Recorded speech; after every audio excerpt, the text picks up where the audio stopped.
un saludo en este programa que estamos iniciando de la fe en el aire, y es una comunicación de la Iglesia con todos los habitantes, especialmente los fieles de Canelones. Normalmente tendremos dos partes, una del Evangelio comentado y otra de noticias o de otro tipo de ilustración. El Evangelio este domingo, de San Marcos, en el capítulo 3, 20. Jesús regresó a la casa y de nuevo se juntó tanta gente que ni siquiera podían comer. Cuando sus parientes se enteraron, salieron para llevárselo, porque decían: es un exaltado. Los escribas que habían venido de Jerusalén decían: está poseído por Belzebú y expulsa a los demonios por el poder del príncipe de los demonios. Jesús los llamó y por medio de comparaciones les explicó: ¿cómo Satanás va a expulsar a Satanás? Un reino donde hay luchas internas no puede subsistir, y una familia dividida tampoco puede subsistir. Por lo tanto, si Satanás se dividió, levantándose contra sí mismo, ya no puede subsistir, sino que ha llegado a su fin. Pero nadie puede entrar en la casa de un hombre fuerte y saquear sus bienes si primero no lo ata. Solo así podrá saquear la casa. Les aseguro que todo será perdonado a los hombres, todos los pecados y cualquier blasfemia que profieran. Pero el que blasfeme contra el Espíritu Santo no tendrá perdón jamás, es culpable de pecado para siempre. Jesús dijo esto porque ellos decían: está poseído por un espíritu impuro. Entonces llegaron su madre y sus hermanos y, quedándose afuera, lo mandaron llamar. La multitud estaba sentada alrededor de Jesús y le dijeron: tu madre y tus hermanos te buscan allí fuera. Él le respondió: ¿quién es mi madre y quiénes son mis hermanos? Y dirigiendo su mirada a los que estaban sentados alrededor, dijo: estos son mi madre y mis hermanos, porque el que hace la voluntad de Dios, ese es mi hermano, mi hermana y mi madre. Es un texto un poco difícil, un poco extraño, pero tenemos que también escucharlo dentro de la fe de la Iglesia. Se habla de Belzebú, el demonio, y se nos plantea que hay un combate que se realiza en los hombres y en nuestro interior. Nos da una mirada pues a la realidad del demonio y a la victoria de Jesús sobre él. Como la humanidad a veces escuchamos que pasan cosas y no se hace esa relación que está bajo lo que se llama el pecado original. La humanidad no está simplemente como creada por Dios, sino está afectada por el pecado y por aceptar ese pecado. Por ello la primera lectura de este domingo es el pecado original que se extiende en la humanidad.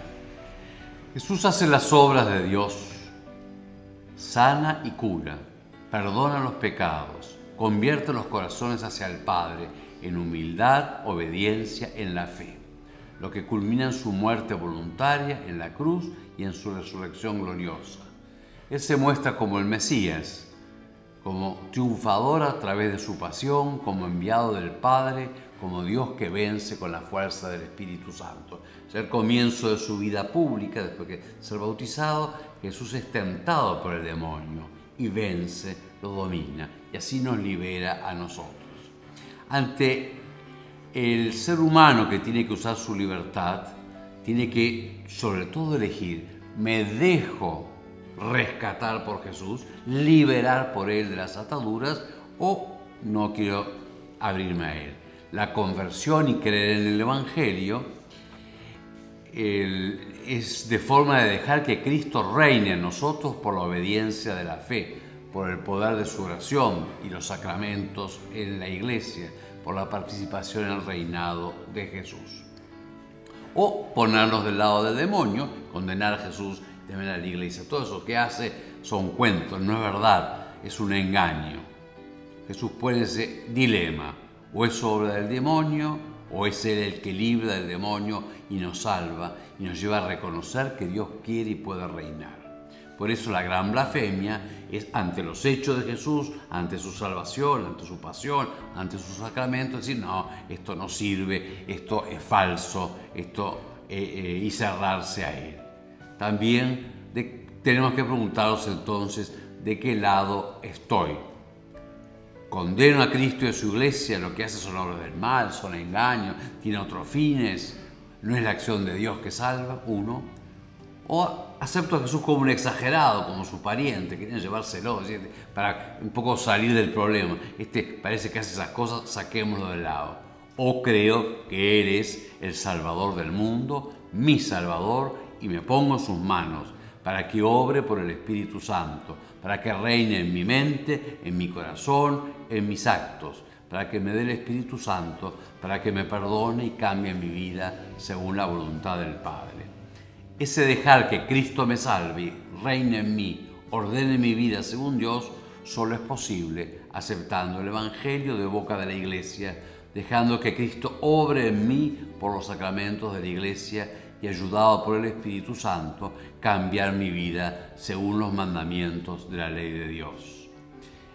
Es la enseñanza de Jesús. Él nos pregunta para llevarnos a Él. ¿Quiénes son mi madre y mis hermanos? Mirando lo que estaban alrededor, dice, estos son mi madre y mis hermanos. El que haga la voluntad de Dios, ese es mi hermano, mi hermana y mi madre. Escuchemos pues y aceptemos esa buena noticia. Jesús nos libera, Jesús nos salva y nos da el camino y los medios en la Santa Iglesia.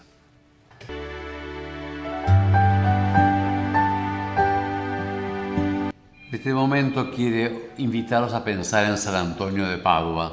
El 13 de junio es su fiesta. ¿Por qué los católicos veneramos a los santos? No porque le falte nada a Jesucristo, porque son la obra más clara de que vence al demonio y nos hace participar de lo suyo. San Antonio de Padua nació en Lisboa, Portugal, fue bautizado y confirmado y comulgó allí y luego se hizo sacerdote allí en Lisboa. Y más tarde quiso seguir a San Francisco de Asís, pero se fue a Italia y se hizo famoso en Padua. En primer lugar por su humildad, por su sencillez, por sus obras. También fue un gran predicador para el pueblo y también un estudioso, un teólogo que enseñaba la fe a muchos. Se hizo famoso de un modo especial por sus milagros.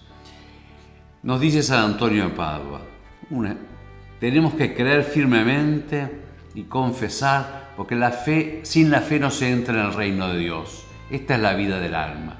El cristiano es el que, con el ojo del corazón iluminado por la fe, intuye los misterios de Dios y hace pública profesión. La fe verdadera es acompañada por la caridad. Creer en Dios para el cristiano no significa nada más que creer que Dios existe, y ni siquiera creer en Él, que es verdadero. Significa creer queriéndolo, creer abandonándose en Dios, uniéndose y conformándose con Él. La fiesta de San Antonio de Padua se celebra en dos iglesias, en dos parroquias, el mismo día 13 de junio. En primer lugar, en el pueblo San Antonio, a las 15:15, la procesión con el santo alrededor de la plaza, a las 16 horas, la misa solemne en la iglesia. Eso en el pueblo San Antonio. Pero hay otra parroquia San Antonio en Las Piedras, en Pueblo Nuevo, y allí la misa es a las 19 horas del mismo 13. Creamos, como dice San Antonio, en la presencia de Jesús en la Eucaristía. Sobre el altar, bajo las señales del pan y el vino, está presente Jesús mismo, revestido de humana carne, con la que se ofreció al Padre Divino y también ahora se ofrece cotidianamente. Quien lo recibe es colmado de todo bien, las tentaciones son apagadas, las amarguras se cambian en alegrías y la piedad encuentre su alimento. Que tengan todos una buena y santa semana.